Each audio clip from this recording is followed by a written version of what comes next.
বসবাস করত, যার নাম ছিল হাফিজ। সে অনেক গরিব ছিল। সে তার ওয়াইফ ও মেয়েকে নিয়ে একটি কুঁড়ে ঘরে থাকতো।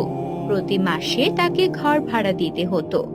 হাফিজ সাহেব, এই হাফিজ সাহেব, কোথায় আপনি? বাহিরে আসুন। আসসালামু আলাইকুম। জি মালিক, কেমন আছেন? 6 মাস থেকে আপনি ঘর ভাড়া দিচ্ছেন না। টাকা কি আপনার বাবা দেবে? এই মাসে ঘর ভাড়া না পেলে আপনাকে ঘাড় ধাক্কা দিয়ে ঘর থেকে বের করে দেব। দয়া করে এইভাবে বলবেন না মালিক। দীর্ঘদিন থেকে আমার কাজ নেই। আমাকে আর কিছুদিন সময় দিন, আমি সব টাকা দিয়ে দেব। ঠিক আছে, কিন্তু কথাটা যেন মনে থাকে।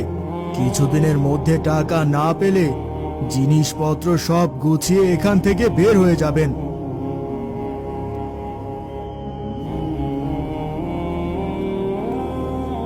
হাফিজ মালিকের কথা